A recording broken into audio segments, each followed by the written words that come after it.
પ્રયત્નો સંતોના પાસે છે.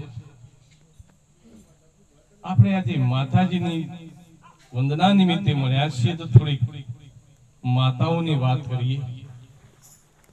માતા અને પિતાની સેવા કરવાનો ધર્મ જો કોઈ આપણને શીખવાડ્યો હોય તો એ ગણપતિ દાદાએ શીખવાડ્યો છે. માતા અને પિતાની વંદના કરવાનું આપણને જો પગથિયું બતાવ્યું હોય તો એ ગણપતિ દાદા છે. શિવજી અને પાર્વતીએ બંને પુત્રોને ગણેશ અને કાર્તિકે બંનેને પાસે બેરીને કહ્યું કે જે દુનિયાની પ્રદક્ષિણા કરીને વહેલામાં વહેલો આવશે એના અમે પહેલા લગ્ન કરાવીશું. અને કાર્તિકે શક્તિશાળી હતા અને એમનું વાહન પણ શક્તિશાળી મોર હતો. ગણપતિ શરીરે ભારે હતા અને એમનું વાહન સુંદર નાનું હતું ને ધીમું હતું. એટલે એમને અને કાર્તિકે તો ઉપડ્યા સીધા દુનિયાની પ્રદક્ષિણા કરવા માટે. ગણપતિએ થોડોક વિચાર કરીને પછી કીધું કે પિતાજી માતાજી તમે જરા બેસજો. એમને બેસાડીને એમના કોરે મોરે ચક્કર મારીને પગે લાગ્યા કે માતા પિતા મારું આ પ્રદક્ષિણા દુનિયાની પૂરી થઈ. કારણ કે માતા પિતા જેવી બીજી કોઈ ઉત્તમ વસ્તી નથી. અને માતા પિતાનું વંદન માતા પિતાની પ્રદક્ષિણા એ જગતની પ્રદક્ષિણા બરોબર છે. અને શિવ ને પાર્વતીએ માની લીધું અને એમના લગ્ન કરી દીધા. રિદ્ધિ સિદ્ધિ સાથે લગ્ન કરાયા અને લાભ અને સુખ નામના એમના દીકરાઓ થયા. અને કાર્તિકે ઊંસમો ને ઠૂંસમો ફરતા ફરતા આયા ને સમય વીતી ગયો તો ને જયારે પાછા આયા ને ત્યારે તો ઓગણા આગળ ગણપતિના બે દીકરાઓ રમતા હતા. અને એમને પૂછ્યું કે માં બાપા આ કોણ? એક ગણપતિના દીકરાઓ છે.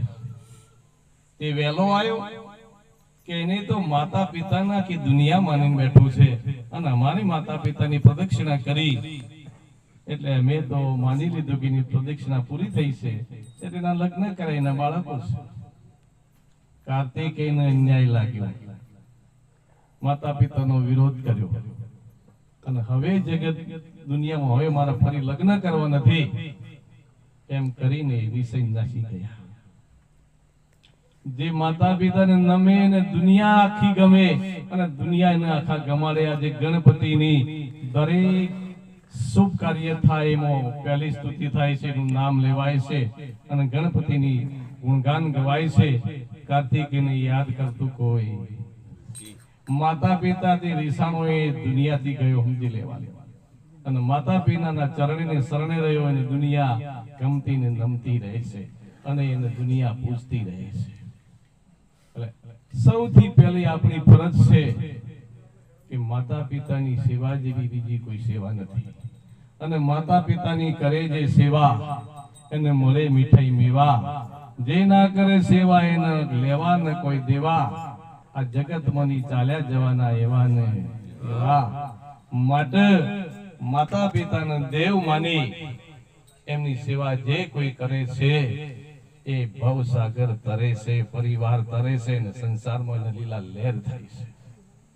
પણ ઘણા મહારાજ એમણે વાત કરી એમ સુપુત્રો સાથે કુપુત્રો પણ સમાયેલા છે.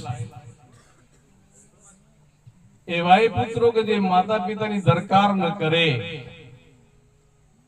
અને જેની પાછળ જીવન વિતાવવા નીકળ્યા છે એવી એમની મનની માનેલી માટે માતા પિતાને ઠેસ પહોંચાડનારા દીકરાઓ પણ આ દુનિયામાં ઓછા નથી. એક ભાઈને એક ગામની જેને કહેવાય શબ્દો થોડાક વિચિત્ર છે એટલે કહેવું નથી.